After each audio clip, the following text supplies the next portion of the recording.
الحمد لله الحمد لله على نعمة الإسلام وكفى بها نعمة وأشهد أن لا إله إلا الله وحده لا شريك له وأشهد أن سيدنا وشفيعنا ومولانا محمدا عبده ورسوله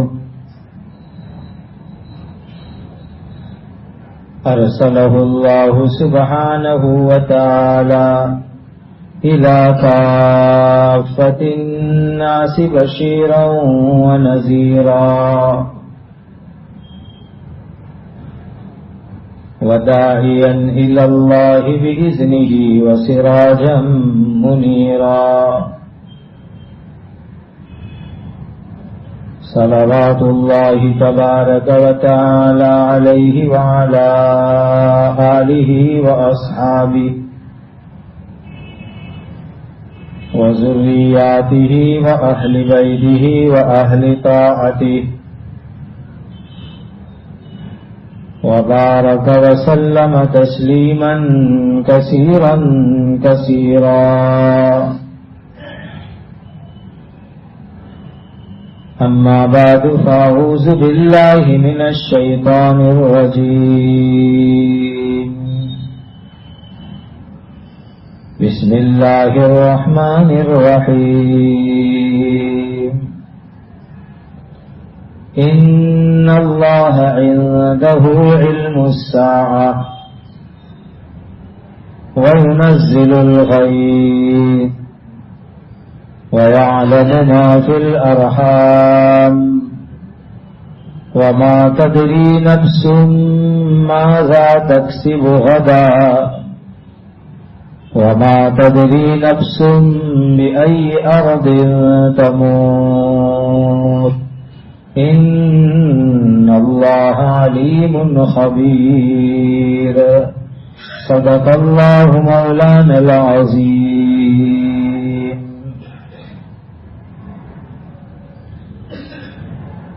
قیامت کے قریب کی جو بڑی بڑی نشانیاں ہیں اس کے متعلق حدیثوں کا سلسلہ چل رہا ہے. گزشتہ مجلس میں جو زمین میں دھسائے جانے کا عذاب آئے گا اس کی تفصیلات آپ کی خدمت میں عرض کی تھی. پھر سورج جو مغرب کی طرف سے نکلنے والا ہے اس کے متعلق حدیث بیان کی گئی تھی. قیامت کی آخری اور بڑی نشانیوں میں اب ایک سوا نشانی باقی رہتی ہے. اس میں سے ایک بڑی خطرناک نشانی ہے آگ کا نکلنا. یہ بالکل آخری زمانے کے اندر ہونے والی عجیب و غریب نشانی ہے. اس کے متعلق ایک بخاری شریف میں لمبی حدیث ہے جو گزشتہ سال آپ حضرات کو رمضان سے پہلے سنائی تھی. چونکہ اس کا تعلق اس نشانی سے ہے اسی لیے مختصراً اس حدیث کو پہلے آپ کی خدمت میں سنا دیتا ہوں. حضرت عبداللہ ابن سلام رضی اللہ تعالی عنہ جو پہلے بہت بڑے یہودی عالم تھے وہ اللہ کی توفیق سے مسلمان بن گئے, ایمان قبول کر لیا. انہوں نے جب ایمان قبول کرنے کی تیاری کی تو 3 سوال نبی کریم صلی اللہ علیہ وسلم کو انہوں نے کیے. اور 3 سوال کرتے ہوئے انہوں نے یہ کہا تھا کہ نبی کے علاوہ کوئی میرے سوال کا جواب نہیں دے سکتا. اگر آپ واقعتاً سچے نبی ہیں تو میرے سوال کا جواب دے پائیں گے. یہ اس نے حضور کی نبوت پیغمبری کے امتحان اور پریکشا کے طور پر 3 سوال کیے تھے. ان 3 سوال میں ایک سوال یہ تھا کہ قیامت کی سب سے پہلی نشانی کیا ہوگی. تو حضرت نبی کریم صلی اللہ علیہ وسلم نے ان کو جواب میں کہا کہ ایک آگ نکلے گی، بھیانک آگ نکلے گی، مشرق کی طرف سے نکلے گی، یعنی دنیا کی جو پورو دشا ہے، یہ مشرق کے جو ممالک ہے، تو کہا مشرق کی طرف سے یہ آگ نکلے گی، اور وہ آگ کی تفصیل آگے حدیث میں سنا رہا ہوں کہ وہ انسانوں کو چلانے والی ہوگی، بھگانے والی ہوگی، دوڑانے والی ہوگی، اور دنیا کے انسانوں کو وہ مغرب میں یعنی پشچم دشا کے علاقوں میں لے جا کر کے اکٹھا کر دے گی. اور دوسری حدیث سے اس کی وضاحت ہوتی ہے کہ مغرب سے مراد ملک شام کا علاقہ ہے جس کو ہم فلسطین کہتے ہیں. اس علاقے میں دنیا کے انسانوں کو لے جا کر کے وہ آگ اکٹھا کر دے گی. یہ قیامت کی آخری زمانے کی نشانیوں میں سے نشانی ہے. اب ایک آگ جو نبی کریم صلی اللہ علیہ وسلم نے فرمایا تھا، اس کے بارے میں بخاری شریف کی ایک حدیث سنیے. ارشاد فرمایا کہ قیامت اس وقت تک قائم نہیں ہوگی جبکہ حجاز سے ایک آگ نکلے گی. حجاز ایک اسٹیٹ کا نام ہے، صوبے کا نام ہے. جیسے گجرات ایک صوبہ ہے، حجاز بھی ایک صوبے کا نام ہے. اور یہ صوبہ کون سا؟ جس میں مکہ مدینہ آتا ہے وہ حجاز صوبہ ہے. یہ سعودی عرب کا صوبہ ہے، اسٹیٹ ہے، اور اسی میں مکہ مدینہ پڑتے ہیں. تو نبی کریم صلی اللہ علیہ وسلم نے فرمایا کہ حجاز کی زمین سے ایک آگ ظاہر ہوگی، جس آگ کی وجہ سے بسرا کے اونٹوں کی گردنیں روشن ہو جائے گی. بسرا ایک شہر کا نام ہے. یہ آگ ہو چکی، جو حضور نے یہ حدیث فرمائی، یہ آگ نکل چکی اور ظاہر ہو چکی. 654 ہجری کے اندر جمادی الاخری کا مہینہ تھا، 3 تاریخ تھی، بدھ کی رات تھی. مدینہ منورہ کے لوگوں نے ایک بھیانک آواز سنی، خطرناک ڈرانے والی آواز سنی. پھر زلزلہ آیا، مدینہ کے مکانوں کی دیوار اور چھت اور لکڑیاں سب ہلنے لگی. اور بدھ سے یہ سلسلہ شروع ہوا اور جمعہ تک یہ سلسلہ جاری ہوا. یعنی بھیانک آواز اور پھر زلزلہ جس میں مدینہ کے مکان سب ہلنے لگے. بدھ جمعرات جمعہ 3 دن تک جو ہے یہ سلسلہ رہا. اور پھر ایک بڑی آگ نکلی. مدینہ میں ایک جگہ ہے حرہ نام کی، مقام حرہ ایک جگہ ہے مدینہ کے اندر. تو حرہ کے اندر ایک آگ نکلی. اسی حرہ کے قریب میں پہلے یہودیوں کا ایک قلعہ تھا، بنو قریظہ کا قلعہ تھا نبی کریم صلی اللہ علیہ وسلم کے مبارک زمانے میں.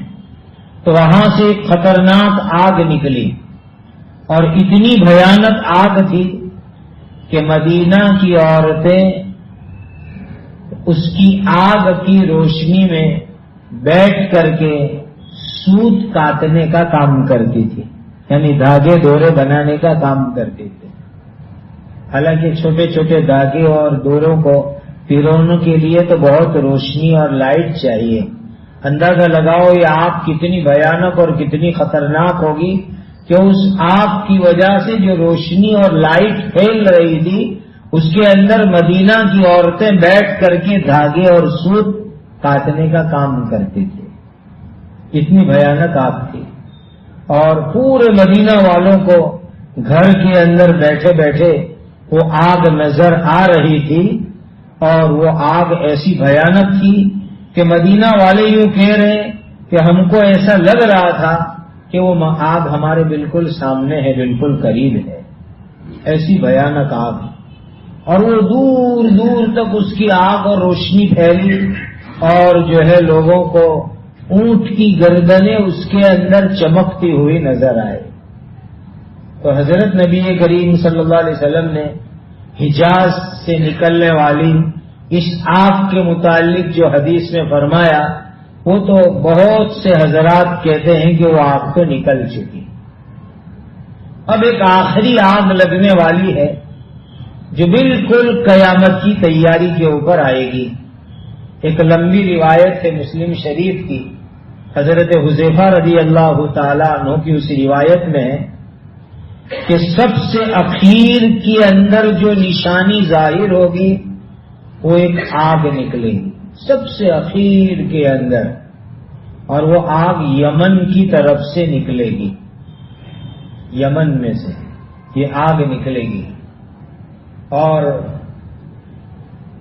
یمن میں ایک جگہ ہے جس کا نام ابیان بتلاتے ہیں، اور بعض روایت میں آتا ہے کہ عدن کے اندر، ایڈن کے علاقے سے یہ آگ نکلے گی، اور یہ آگ اتنی بھاری آگ ہوگی کہ وہ انسانوں کو چلائے گی، انسانوں کو بھگائے گی، ہنکالے گی۔ اور زمانہ اس وقت اتنا خطرناک ہوگا کہ پوری زمین کے اوپر ایک انسان بھی اللہ اللہ کہنے والا نہیں ہوگا۔ ایسے زمانے میں یہ آگ نکلے گی، وہ بالکل آخری دن ہوں گے دنیا کے ختم ہونے کے۔ اسی لیے کہ حضرت عیسیٰ علیہ السلام کے آنے تک تو شریعت پر عمل عام ہوگا، کیونکہ ایک نبی آئیں گے، تو نبی کے ہوتے ہوئے شریعت پر عمل نہ ہو یہ تو ہو ہی نہیں سکتا۔ عمل ہوگا قرآن پر، حدیث پر، لیکن حضرت عیسیٰ علیہ السلام کے آنے کے بعد بھی دین دنیا میں عام رہے گا، بلکہ اتنا پیارا ماحول ہوگا عیسیٰ علیہ السلام کے زمانے میں کہ سارے لوگ دین پر عمل کرنے والے ایک زمانے میں ہو جائیں گے، اتنا اچھا ماحول ہوگا۔ اور یہ جو آگ نکلنے کا واقعہ ہے اس وقت کے بارے میں تو حدیثوں میں یہ آتا ہے کہ پوری زمین پر ایک انسان بھی اللہ اللہ کہنے والا باقی نہیں رہے گا۔ ایسے زمانے کے اندر یہ آگ نکلے گی، گویا کہ دنیا کے بالکل آخری دن ہوں گے اس آگ کے نکلنے کے وقت کے اندر، اور لوگوں کو یہ آگ بھگائے گی، اور لوگ جو ہے اس زمانے میں رہنے کے لیے چلے جائیں گے شام، سیریا، فلسطین کے علاقے میں لوگ رہنے کے لیے چلے جائیں گے۔ حدیث میں آتا ہے کہ لوگ سیریا کیوں جائیں گے، فلسطین کیوں جائیں گے؟ تو کہا پوری دنیا کے اندر مہنگائی ہوگی اور فلسطین اور شام کے علاقے کے اندر مہنگائی نہیں ہوگی، اسی لیے لوگ اس علاقے کے اندر رہنے کے لیے چلے جائیں گے، اور وہاں بڑا امن کا ماحول ہوگا۔ ایک وقت یہ آنے والا ہے گویا کہ یہ مہنگائی اتنی بڑھے گی کہ لوگ مہنگائی کی وجہ سے ملکوں کو چھوڑ دیں گے، علاقوں کو چھوڑ دیں گے۔ اتنی مہنگائیاں جو ہے بڑھنے والی اس حدیث سے اندازہ ہوتا ہے، اور کم سے کم جو ہے بھاؤ چیزوں کے اس زمانے میں شام اور فلسطین کے علاقوں میں ہوں گے، لہذا لوگ اس علاقے کے اندر جو ہے چلے جائیں گے۔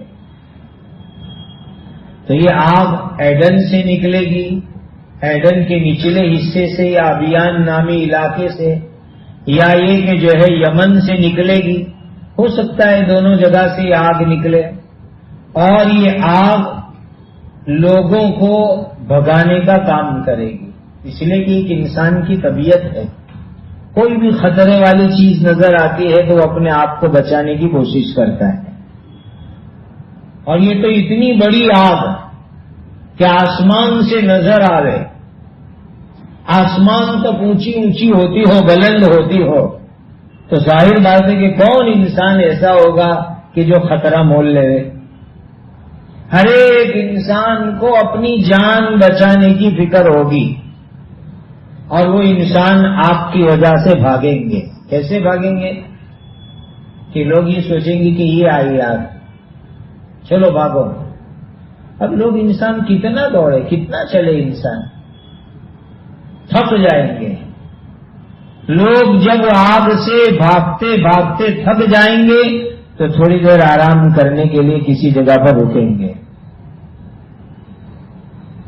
تو آگ بھی رک جائے گی۔ پھر لوگ آرام کر کے جب تیار ہو جائیں گے تو پھر آگ چلائے گی لوگوں کو، پیچھے آگ آ رہی ہے، آگے انسانوں کا پورا مجمع دوڑ رہا ہے، اور لے جائے گی ان کو قیامت کے میدان کی زمین پر لے جائے گی، جہاں قیامت کا میدان قائم ہونے والا ہے۔ اور یاد رکھو کہ قیامت کا میدان قائم ہوگا مسجد اقصی کے ارد گرد میں۔ پیلسٹائن کے اندر جو بیت المقدس ہے مسجد اقصی، اس کے اطراف کے اندر قیامت کا میدان قائم ہوگا۔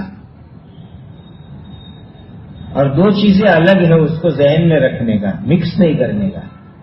بیت المقدس یہ پورے شہر کا نام ہے، ایک شہر ہے پورا، اس میں چاروں طرف بڑی بڑی دیواریں بنی ہوئی ہیں، بہت پرانے زمانے کی دیواریں ہیں قلعے کی طرح۔ وہ پورا علاقہ، پورا ایریا وہ بیت المقدس کہلاتا ہے، یعنی مقدس اور پاکیزہ جگہ اور علاقہ۔ اس کے بیچ کے اندر مسجد اقصی آتی ہے، اور اسی کے اندر دوسری بہت ساری برکتی جگہ بھی ہے، جیسے کہ قبۃ الصخر، یعنی جس کی طرف پہلے ہم منہ کر کے نماز پڑھتے تھے، وہ پہلے کعبہ قبلہ نہیں تھا۔ نبی کریم صلی اللہ علیہ وسلم جب ہجرت کر کے مدینہ منورہ تشریف لائے تو 16-17 مہینے تک کعبہ قبلہ نہیں تھا۔ حضور مسجد اقصی بیت المقدس پیلسٹائن کی طرف منہ کر کے نماز پڑھتے تھے، اور وہاں ایک بڑی چٹان ہے سفید رنگ کی، دودھ کی طرح سفید رنگ کی وہ چٹان ہے تہخانے کے اندر بیسمنٹ میں، وہاں نیچے اترتے ہیں، جا کر کے نماز پڑھتے ہیں، دعا کرتے ہیں۔ وہ چٹان کے بارے میں کہتے ہیں کہ وہ جنت سے لائی ہوئی چٹان ہے، اور اس کی طرف لوگ پہلے منہ کر کے نماز پڑھتے تھے، وہ ہمارا پہلا قبلہ تھا۔ اور اسی کی طرف اللہ نے قرآن میں ارشاد فرمایا، قَدْ نَرَىٰ تَقَلُّبَ وَجْهِكَ فِي السَّمَاءِ فَلَنُوَلِّيَنَّكَ قِبْلَةً تَرْضَاهَا فَوَلِّ وَجْهَكَ شَطْرَ الْمَسْجِدِ الْحَرَامِ۔ حضرت نبی کریم صلی اللہ علیہ وسلم اللہ کا حکم پورا کرنے کے لیے بیت المقدس کی طرف منہ کر کے نماز تو پڑھ رہے ہیں، لیکن ایک وقت وہ آیا کہ اللہ کا حکم آ چکا کہ اب کعبہ کی طرف منہ کر کے نماز پڑھو۔ حضور بہت خوش ہو گئے۔ تو وہ جو پورا ایک شہر ہے جس کو بیت المقدس کہتے ہیں، جس کو القدس بھی کہتے ہیں، اسی کو ایلیا بھی کہا جاتا ہے، یروشلم بھی کہتے ہیں، وہ اس کے بیچ کے اندر جو ہے مسجد اقصی ہے، اور یہ مبارک جو ہے چٹان ہے، اور اس کے اوپر گنبد بنا ہوا ہے، وہ جو ہم کو سونیری رنگ کا گنبد نظر آتا ہے، اس پر کہتے ہیں کہ 85 یا 86 کلو گرام سونا لگا ہوا ہے، اور یہ گنبد مسجد اقصی کا گنبد نہیں ہے، مسجد اقصی تو اس کے سامنے ہے، اس گنبد کے نیچے وہ مبارک چٹان ہے، جو چٹان جنتی ہے، اور اس کی طرف لوگ منہ کر کے نماز پڑھتے تھے، پہلے قبلہ تھا پہلے وہ پورا علاقہ قیامت کا میدان ہوگا،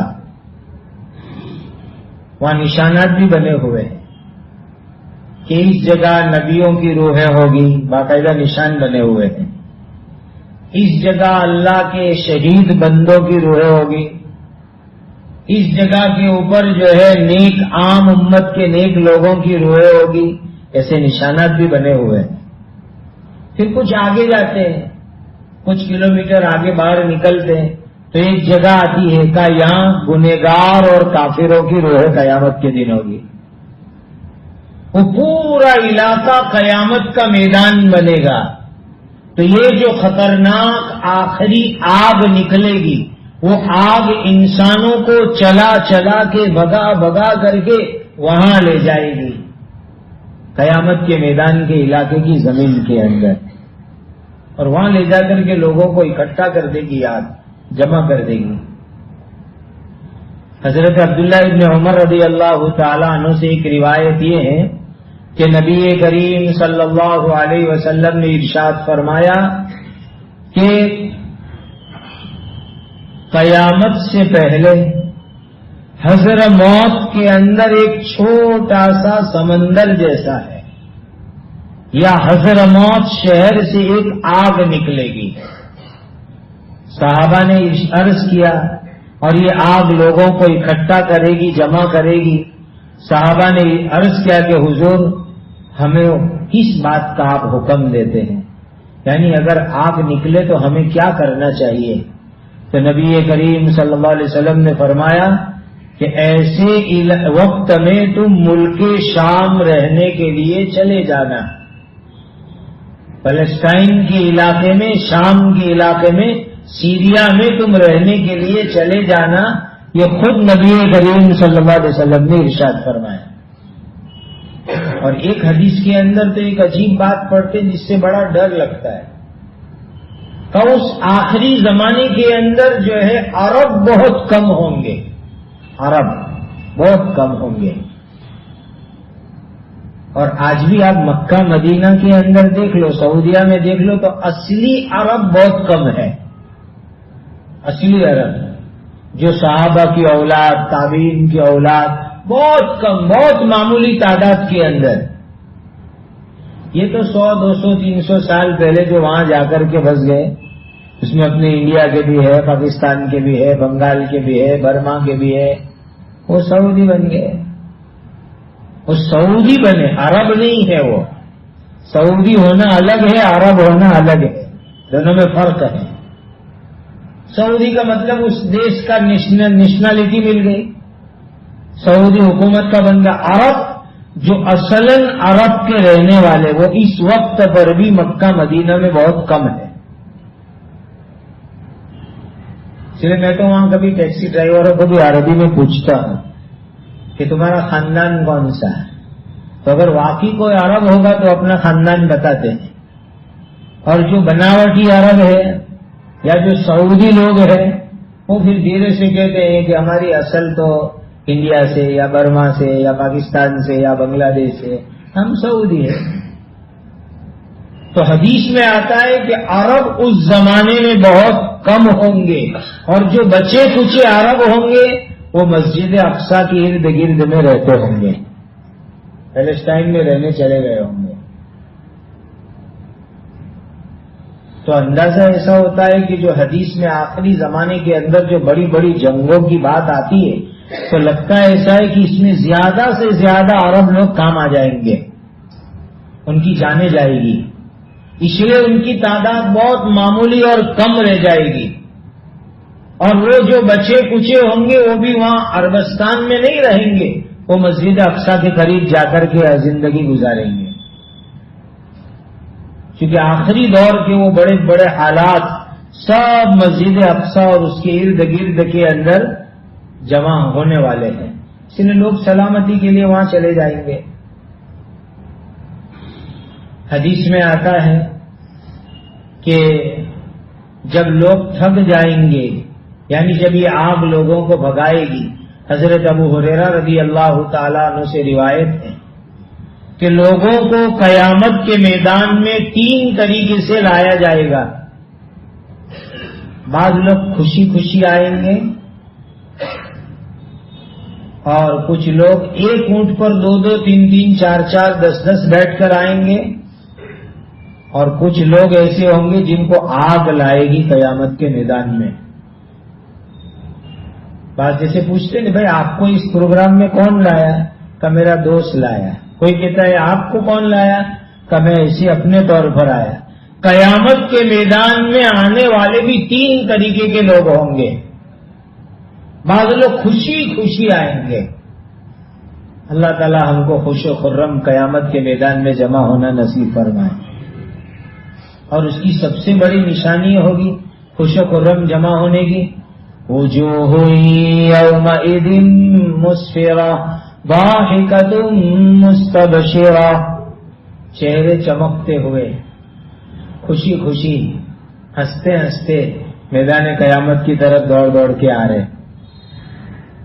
اور اس دن چہرے کی چمک اور خوشی جو ملے گی، یہ ملے گی وضو کی برکت سے، وضو کی برکت سے ملے گی۔ کوئی آدمی غلط فہمی میں مبتلا نہ ہو کہ دنیا میں کسی کا رنگ بہت گورا ہے، سفید ہے، تو قیامت میں بھی اس کا رنگ گورا اور سفید ہوگا۔ اس دن چہروں کی سفیدی اور خوشی ملے گی وضو کی برکت سے۔ یہ وضو جو ہم کرتے ہیں اس کے پانی کو معمولی مت سمجھو، یہ پانی بہت قیمتی پانی ہے۔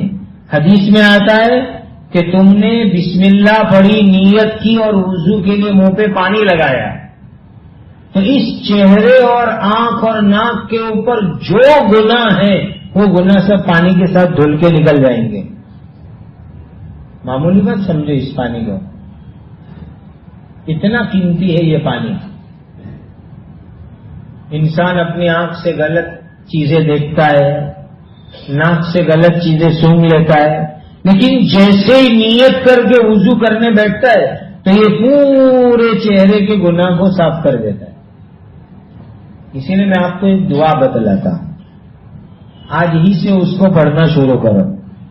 حدیث میں آتا ہے نبی کریم صلی اللہ علیہ وسلم نے ارشاد فرمایا کہ جو آدمی وضو شروع کرنے سے پہلے یہ دعا پڑھ لے۔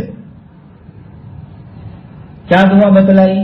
بسم اللہ والحمد للہ، اتنا، بسم اللہ والحمد للہ۔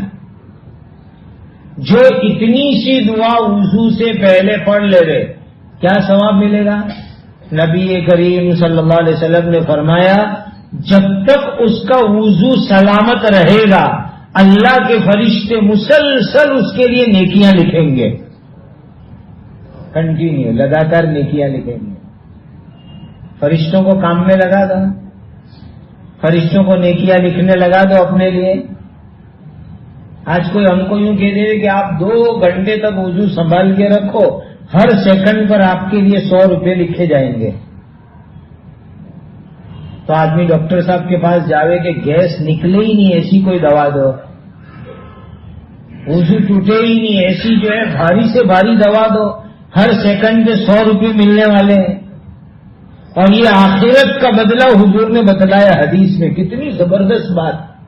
بسم اللہ والحمد للہ جس آدمی نے وضو کے شروع میں پڑھا تو جب تک اس کا وضو سلامت رہے گا اللہ کے فرشتے اس کے لیے مسلسل نیکیاں لکھیں گے۔ اس لیے اتنی دعا یاد رکھو ہمیشہ وضو سے پہلے کیا پڑھیں گے؟ بسم اللہ والحمد للہ، بس اتنا بھی کافی ہے۔ اور لمبا پڑھو تو بھی کوئی حرج نہیں، اتنا پڑھو تو بھی بہت کچھ ہے۔ بسم اللہ والحمد للہ۔ اور بیچارے بعض لوگ مسجدوں میں خرچ کر کے لکھواتے لیکن لوگ پڑھتے ہی نہیں۔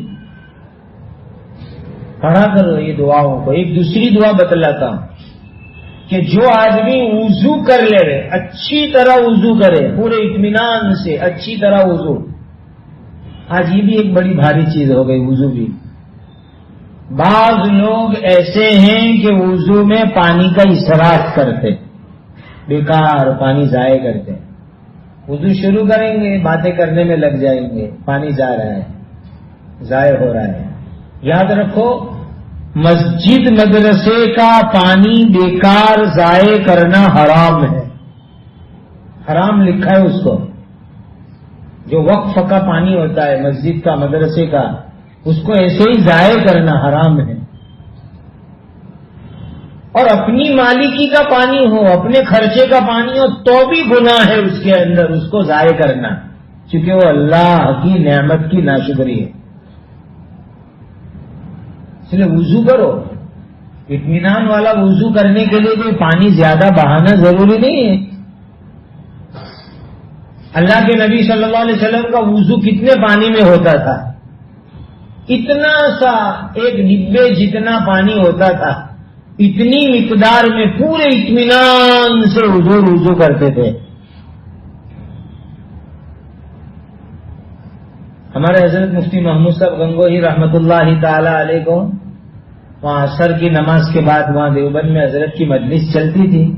دارالعلوم دیوبند کے طلباء، اساتذہ، علماء سب آتے تھے مجلس میں. ایک دن ایک طالب علم نے سوال پوچھا کہ حضرت یہ وضو کے اندر جو لوگ پانی زیادہ استعمال کرتے ہیں، تو حضرت نے فرمایا اسراف ہے، گناہ ہے. تو حافظ طیب صاحب نے کہا حضرت یہ پوچھنا چاہتے ہیں کہ کیا روحانی نقصان ہوتا ہے اس کا؟ تو ارشاد فرمایا کہ جو آدمی وضو کے اندر پانی کو برباد کرے گا نماز کا خشوع ختم ہو جائے گا. نماز کا خشوع ختم ہو جائے. آج کل ہم فریاد کرتے نماز میں دل نہیں لگتا، تو نماز میں جو دھیان اور دل نہیں لگتا اس کی ایک بہت بڑی وجہ یہ ہے کہ ہم پانی کو ضائع کرتے ہیں، اسراف کرتے ہیں. اسی لیے پورا وضو کرو اطمینان کے ساتھ، لیکن اس میں پانی کم سے کم استعمال کرو. اس وقت دنیا کی بڑی بڑی حکومتیں پانی کے مسئلے میں پریشان ہیں. بڑی بڑی حکومتوں کے مسائل ہیں. آپ کو معلوم ہونا چاہیے کہ بہت سے بڑے بڑے ملکوں میں جو نامور ملک کہلاتے ہیں، ان ملکوں میں لوگوں کا استعمال کیا ہوا پانی جاتا ہے، اسی کو ریفائن کر کے پھر سپلائی کرتے ہیں. بہت سے بڑے بڑے ملکوں کا حال یہ اس وقت، اسی پانی کو ریفائن کر کے سپلائی کرتے ہیں. پھر ہمارے یہاں فتویٰ آتا ہے کہ اس طرح کا پانی وضو غسل میں استعمال کرنے سے وضو غسل ہوگا کہ نہیں ہوگا، وہ مفتیوں کا ٹاپک ہے. لیکن اس وقت ہو رہا ہے دنیا کے بڑے بڑے ملکوں میں ریسائکلنگ، اسی پانی کو کلیئر کر کے دوبارہ سپلائی کرتے ہیں. ہم پہلی مرتبہ جب پیرس گئے تو مسجد میں مجھے وضو کی ضرورت پڑی، تو وضو کا عجیب و غریب ہی تھا. پیرس کے مرکز کی مسجد کی بات کر رہا ہوں. جب بیان وغیرہ سے فارغ ہو کر ہم نکلے تو میں نے حضرت مفتی احمد صاحب دامت برکاتہم کو وضو خانے کے پاس رکوایا. حضرت ذرا ٹھہریے، میں یہ وضو میں کوئی چیز آپ کو بتانا چاہتا ہوں. کیا بتلا رہے وضو میں؟ میں نے کہا حضرت یہ فرانس میں ہم لوگ ہیں، پیرس میں مرکز کی مسجد میں، وہاں ہر وضو کرنے والے کے لیے نل نہیں ہے. ایک نل پورے وضو خانے میں ہے، اور وہاں چھوٹے چھوٹے برتن رکھے ہوئے، جس کو وضو کرنا ہو اس نل سے پانی بھرے اور سیٹ پہ آ کے بیٹھ کے وضو کرے. ہر ایک کے لیے نل نہیں پورے وضو خانے میں. اور اس کی ریزن اور وجہ یہ کہ یہاں لائٹ کی جتنا مہنگا یہاں پانی کا بل آتا ہے. میں تو ہمارے یہاں بھی ایسے بھاؤ ہونے چاہیے تاکہ لوگ پانی جو ہے برباد نہ کرے. یہ تو نل چالو کیا اور دھڑا دھڑ پانی جا رہا ہے. اللہ کی نعمت کی کتنی بڑی ناقدری ہو رہی ہے. اور بعض لوگ اتنی بخیلی اور کنجوسی کرتے ہیں کہ وہ وضو کرتے تو ہماری سمجھ میں نہیں آتا کہ وضو ہوا کہ نہیں ہوا. ان کا بیٹھیں گے یوں مارا اٹھ کے مسجد میں جماعت میں آ بھی گئے، پتہ نہیں ان کا وضو صحیح بھی ہوتا ہے کہ نہیں ہے. فضائل صدقات میں حضرت نے ایک روایت نقل کی ہے، حضرت شیخ رحمۃ اللہ علیہ نے، کہ جو لوگ اس طرح کرتے ہیں، یعنی وضو نہ ہو، پتا ہے کہ میرا وضو نہیں ہوا، پھر بھی نماز پڑھتے رہتے ہیں، تو ڈر یہ ہے کہ ان کی موت کفر پر آ گئے، اس کا ڈر ہے۔ اس لیے دونوں کو سدھرنے کی ضرورت ہے۔ جو لوگ بہت ضائع کرتے ہیں ان کو کم کرنے کی ضرورت ہے، جو بالکل کنجوسی اور بخیلی کرتے ہیں ان کو تھوڑا بڑھانے کی ضرورت ہے۔ درمیان میں آؤ، اعتدال کے اوپر آؤ۔ تو وضو سے پہلے بسم اللہ والحمدللہ، اور پھر آگے حدیث میں، ایک دوسری حدیث میں فرمایا جو آدمی اطمینان کے ساتھ مکمل وضو کرے اور وضو کے بعد یہ دعا پڑھے، اشہد ان لا الہ الا اللہ وحدہ لا شریک لہ واشہد ان محمدا عبدہ ورسولہ اللہم اجعلنی من التوابین واجعلنی من المتطہرین، بس اتنی دعا۔ پہلا حصہ تو آسان ہے، اشہد ان لا الہ الا اللہ وحدہ لا شریک لہ واشہد ان محمدا عبدہ ورسولہ، پھر اللہم اجعلنی من التوابین واجعلنی من المتطہرین۔ تو حدیث میں نبی کریم صلی اللہ علیہ وسلم نے فرمایا اللہ تعالیٰ اس بندے کو قیامت کے دن فرمائیں گے جنت کے 8 دروازے میں سے جس دروازے سے تجھے جنت میں جانا ہو چلا جا۔ کتنی بڑی بات ہے۔ اس لیے میں نے آپ کو عرض کیا کہ وضو کو معمولی مت سمجھو، قیامت کے دن چہرے کی چمک وضو کے پانی کی برکت سے ہوگی، وضو کی صفائی کی برکت سے ہوگی۔ تو یہی حدیث ہے کہ لوگ خوشی خوشی آئیں گے اور کچھ لوگ ایک اونٹ پر 2 3 4 10 بیٹھ کے آئیں گے، اور بعض لوگوں کو آگ لائے گی زبردستی میدان قیامت میں۔ یہ بڑی آگ کیسے لائے گی؟ کہا کہ آگ دوڑے گی تو انسان اپنی جان بچانے چلیں گے، لوگ تھک کر کے دوپہر میں آرام کے لیے رکیں گے تو آگ بھی رکے گی، رات ہو گئی لوگ رات میں سونے کے لیے رکیں گے تو آگ بھی وہاں رکے گی، ان کے پیچھے پیچھے چلے گی صبح شام ہر وقت، بالآخر ان کو قیامت کے میدان میں لا کر کے چھوڑے گی آگ۔ اور قیامت کے میدان کا علاقہ یہی ہے، مسجد اقصی اور اس کے اطراف کا علاقہ۔ اس لیے یہ آخری نشانیوں میں سے ہوگا بالکل قیامت کی، جیسے کہ شروع میں آپ کو حدیث بتلائی کہ جس زمانے میں پوری زمین پر ایک آدمی بھی اللہ اللہ کہنے والا نہیں ہوگا، اس زمانے کے اندر یہ آخری دور میں آگ نکلے گی۔ اور ایک حدیث کے اندر آتا ہے، مسلم شریف میں یہ روایت ہے کہ ایسی ہوا چلے گی جو لوگوں کو سمندر میں ڈال دے گی، ایسی ہوا بھی چلے گی اس دور کے اندر۔ اور دیکھو بعض مرتبہ ہم سنتے ہیں، آپ نے بھی سنا ہوگا کہ ایسی تیز اور خطرناک ہوائیں چلتی ہے کہ انسان اٹھتے ہیں ہواؤں کے اندر، انسان اٹھتے ہیں، ایسی خطرناک تیز ہوا۔ اور قرآن کے اندر اور تفسیری روایتوں میں تو اس کا مکمل ثبوت موجود ہے۔ سخرها علیہم 7 لیال و8 ایام حسوما فترى القوم فيها صرعا كأنهم أعجاز نخل خاوية فهل ترى لهم من باقية۔ اللہ تعالیٰ نے قوم عاد اور قوم سمود کے اوپر ہوا کا عذاب چلائے، تو خدا کا جو ہوا کا خزانہ ہے، آپ گاڑیاں استعمال کریں تو اس میں ایئر ٹینک ہوتی ہے، اس میں سے ہوا چھوٹتی ہے، ہوا سے بریک لگتی ہے، تو اس کے اوپر ایک کنٹرول ہوتا ہے کتنی مقدار میں وہاں سے ہوا چھوٹے۔ حدیث سے پتا چلتا ہے کہ اللہ تعالی کا جو ہوا کا خزانہ ہے اس کے اوپر کنٹرول کرنے والے فرشتے ہیں جو اس کو کنٹرول کرتے ہیں ہواؤں کو۔ تو جب ان نافرمان قوم کے اوپر اللہ کو ہوا چلانی تھی تو فرشتہ پوچھتا ہے، خدا نے حکم دیا ہوا چلاؤ ان پر، فرشتہ پوچھتا ہے کتنا دروازہ کھولوں اے اللہ؟ سوال کرتا ہے کیا پورا دروازہ کھولوں؟ کہا نہیں، کہا آدھا دروازہ کھولوں؟ کہا نہیں. کہا پاؤں دروازہ کھولوں؟ کہا نہیں. کہا خدا بندہ بتائیے کتنا دروازہ کھولوں؟ تو اس فرشتے کو اجازت ملی. کتنی؟ آپ لوگ شہروں میں رہتے ہو, ہم گاؤں میں لوگ سمجھتے ہیں اس بات کو.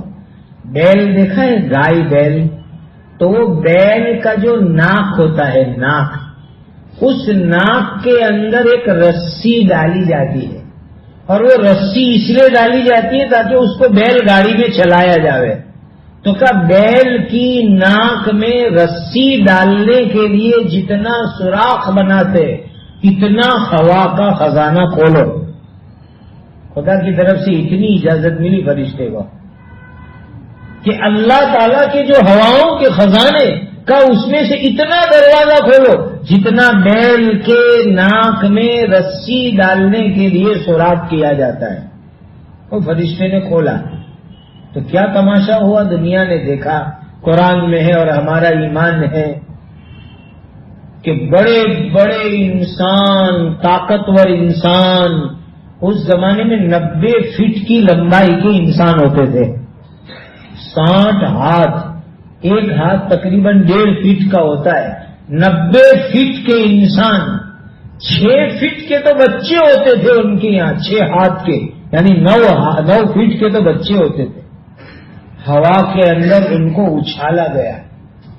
ہوا میں بڑے بڑے طاقتور انسان 90 فٹ کے, ان کو ہوا میں اچھالا اور اچھال کر ہوا نے زمین پر پٹکا ان کو, جیسے کھجور کے درخت کاٹ کے زمین پہ ڈال دیے جاتے ہیں. کأنہم اعجاز نخل خاویہ, کھجور کے لمبے لمبے درخت جس طرح زمین پہ پٹک دیے جاتے ہیں, ایسے ان 90 فٹ کے انسانوں کو خدا نے ہوا میں اٹھایا اور زمین پہ پٹکا, گرا دیا. تو اندازہ لگاؤ کہ ہواؤں کے خزانے اللہ تعالیٰ کے کتنے بھاری بھرکم ہوں گے. ایک ہوا چلے گی جو انسانوں کو سمندر میں ڈالے گی, تو یہ بھیانک آگ اور جو ہے ہوا, یہ بالکل قیامت کے آخری دنوں کی نشانیوں میں سے ہیں. اللہ تعالیٰ ان فتنوں سے ہماری حفاظت فرمائے. میں بار بار آپ حضرات سے کہتا ہوں کہ بھائی, قیامت کی یہ نشانیاں جو اس وقت ہم دنیا میں اپنی آنکھوں سے بہت سی دیکھ رہے ہیں, بہت سی چیزیں اپنی آنکھوں سے دنیا کے اندر دیکھ رہے ہیں, کہ ان چیزوں کو الارم کی گھنٹی سمجھنا چاہیے. ایک آدمی کو صبح میں ٹرین پکڑنی ہوتی ہے, سحری کرنی ہوتی ہے, روزہ رکھنا ہوتا ہے, تو آدمی الارم لگاتا ہے کہ اتنے بجے مجھے اٹھنا ہے, تو اس کو بھی الارم سمجھو. اب آدمی الارم کی گھنٹی بجی اور اٹھ گیا تو کامیاب ہو گیا, گھنٹی بجی اور نہیں اٹھا, ٹرین بھی جائے گی, ٹکٹ بھی بیکار ہو جائے گا. یہ الارم کی گھنٹیاں ہیں کہ انسان جو ہے غفلت کی نیند سے اٹھ جاوے, اور غفلت کی نیند سے اٹھ کر کے اللہ کی طرف رجوع کرنے والا بن جاوے. میں آپ کو صحیح سچی بات بتلاؤں, پہلے جو حالات دنیا کے اندر 20-25 سال میں بدلتے تھے وہ اس وقت ایک دن میں بدل رہے ہیں. اب دیکھ لو پورے عالم کے حالات کو اس نظر سے, قیامت کی نشانیوں کی نظر سے دیکھ لو کہ جو حالات دنیا میں پہلے 25 سال میں بدلتے تھے وہ آج ایک دن کے اندر وہ حالات بدل رہے ہیں. ایسے حالات سے اس وقت دنیا گزر رہی ہے, اور ایسے حالات میں سب سے بڑی فکر کرنا ہے اپنے ایمان کو بچانے کی, اپنے تقویٰ کو بچانے کی, اپنی اولاد اور نسلوں کے ایمان اور تقویٰ کو بچانے کی. اس کے لیے مسجدوں سے جڑے رہو, علماء سے جڑے رہو, خانقاہوں سے جڑے رہو, مدرسوں سے جڑے رہو, دعوت و تبلیغ کی مبارک محنت سے جڑے رہو. اس کی برکت سے اللہ تعالی ایمان کی فتنوں سے حفاظت کریں گے. باقی اور کوئی ذریعے نہیں ہے اس دنیا میں حفاظت ایمان کے, یہی ذریعے ہیں. اسی کی برکت سے ایمان کی حفاظت ہوگی. اللہ ہماری اور ہماری نسلوں کے ایمان کی حفاظت فرمائے.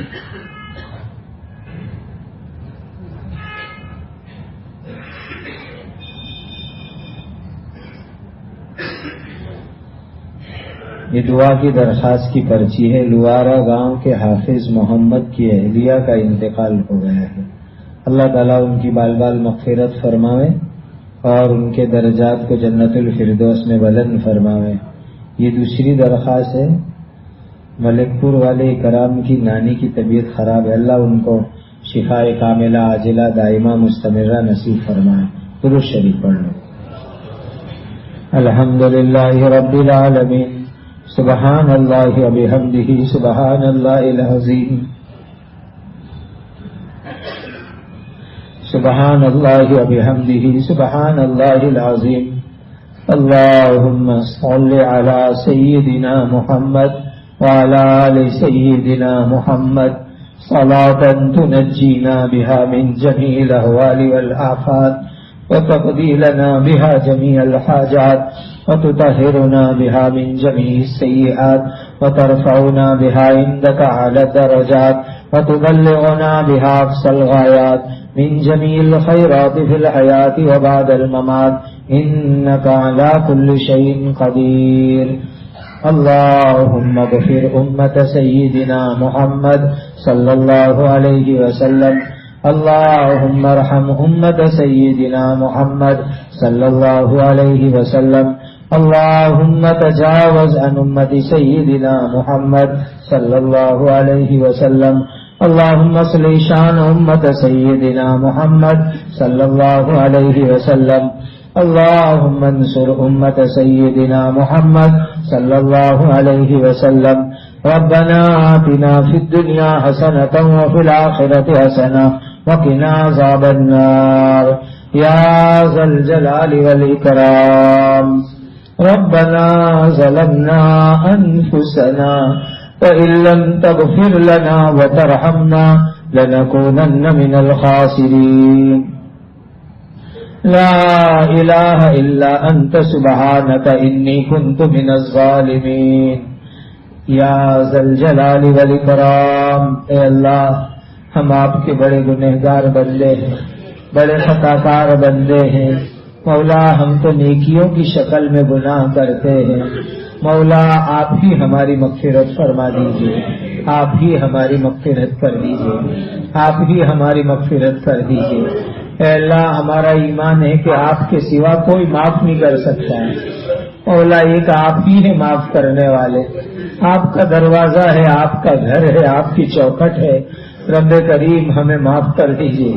ہم اقرار کرتے ہیں آپ کے دربار میں کہ اس وقت پوری دنیا میں جو حالات ہیں ہمارے گناہوں کی نوسط سے ہے، لیکن رب کریم ہمیں آپ معاف کر دیجیے، ہمیں ظالموں کے حوالے نہ فرماؤ، کافروں کے حوالے نہ فرماؤ، مشرکوں کے حوالے نہ فرماؤ، دشمنوں کے حوالے نہ فرماؤ، اپنے فضل کرم کا معاملہ فرماؤ۔ اللہ اپنے فضل کا معاملہ کر دیجیے، اللہ اپنے کرم کا معاملہ کر دیجیے مولا۔ پوری دنیا میں اہل ایمان پریشان ہیں، رب کریم اجڑوں کی مدد فرماؤ، بے سہاروں کو سہارا عطا فرماؤ، بے گھروں کو گھر عطا فرماؤ۔ اے اللہ ہمارے جو بھائی اور بہن مرتد بنائے گئے ان کو ایمان عطا فرماؤ، ان کو دوبارہ ہدایت عطا فرماؤ۔ جو بارڈر پر ہے ایمان اور کفر کی، اللہ ان کے ایمان کو محفوظ فرما دیجیے، ارتداد اور کفر سے حفاظت فرما لیجیے۔ امت کے جوان بھائیوں کی اور جوان بہنوں کی بیٹیوں کی حفاظت فرماؤ۔ اے اللہ ان کے ایمانی جذبات عطا فرماؤ، تقوی عطا فرماؤ، اخلاص عطا فرماؤ۔ اے اللہ پورے عالم کے اہل ایمان پر رحم کر دیجئے، مکہ مدینہ کی حفاظت فرما لیجئے۔ اے اللہ ہمارے ملک میں امن و امان قائم فرماؤ، فتنے فساد سے حفاظت فرماؤ۔ اے اللہ ظالموں کی شرارت سے ملک کی اور ملک کے رہنے والوں کی حفاظت فرماؤ۔ اے اللہ اس ملک میں رہنے والی تمام قوموں میں آپس میں بھائی چارہ اور ایک دوسرے کے ساتھ رواداری عطا فرما، آپسی جھگڑوں اور فتنوں سے حفاظت فرما۔ اے اللہ قیامت تک اس ملک میں اسلام اور مسلمانوں کے ہر طرف حفاظت فرما۔ ہماری مساجد کی، مدارس کی، مکاتب کی، خانقاہوں کی، جماعتوں کی، مراکز کی، دین کے کاموں کی، کام کرنے والوں کی، تمام ایمان والوں کی حفاظت فرما۔ رب کریم ہمارا کوئی نہیں ہے، ہمارا کوئی نہیں ہے مولا، بس آپ ہے اور آپ کی مدد ہے مولا. ہم آپ کی مدد سے بھیک مانگتے ہیں, آپ کے فضل اور کرم سے بھیک مانگتے ہیں, آپ کی نوازش سے بھیک مانگتے ہیں. اللہ اپنے پیارے نبی کی پیاری امت پر رحم فرما دیجیے, کرم اور فضل فرما دیجیے, اپنے فضل کا معاملہ فرماؤ, ہر حرام سے ہماری حفاظت فرماؤ, ہماری زندگیوں کی گھڑی گھڑی لمحہ لمحہ اپنے دین کی مقبول خدمات کے لیے قبول فرماؤ. ہمیں آپ کا سچا پکا فرما بردار بندہ بنا دیجیے, حلال برکت والی روزی عطا فرماؤ, بیماروں کو شفا عطا فرماؤ, جو جس مصیبت میں ہے اس سے نجات عطا فرماؤ. اے اللہ یہ تیرے بندے محض تیرے پیارے نبی کی حدیث کی برکت نسبت پر یہاں آتے ہیں. اے اللہ ان کے آنے کو قبول فرماؤ, جمع ہونے کو قبول فرماؤ, اس کو تیری رضا کا ذریعہ بناؤ. آپ کے بہت سے بندے اور بندیوں نے مختلف مقاصد کے لیے دعاؤں کے لیے کہا, ان کے جائز مقاصد پورے فرماؤ, پریشانیاں دور فرماؤ, مقدمات میں ماخوذوں کو بری کر دیجیے, بری کر دیجیے, بری کر دیجیے, اور جیلوں میں جو ہے ان کو رہائی عطا فرما دیجیے. پورے عالم میں بسنے والے تمام انسانوں جناتوں کو ایمان دے دیجیے, ہدایت دے دیجیے. اے اللہ آپ کے لیے کوئی مشکل نہیں. اولا پورے روئی زمین پر ہدایت کی ہواؤں کو چلا دیجیے, ہر فرد بشر کو, ہر جن کو ایمان دے دیجیے. اللہ زندگی میں بار بار مکہ مدینہ کی حاضری عطا فرماؤ, ہماری عمر میں علم میں برکت عطا فرماؤ. نبی کریم صلی اللہ علیہ وسلم نے جتنی خیر مانگی ہمیں اور پوری امت کو عطا فرماؤ. نبی کریم صلی اللہ علیہ وسلم نے جن شرور سے پناہ چاہی ہماری اور پوری امت کی حفاظت فرماؤ. آمین آمین آمین یا رب العالمین.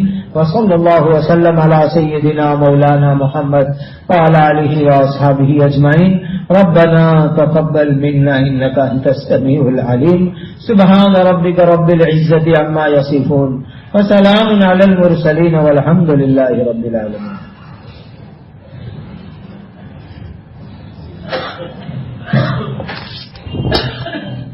ایک اعلان یہ کرنا ہے کہ اس سنیچر کو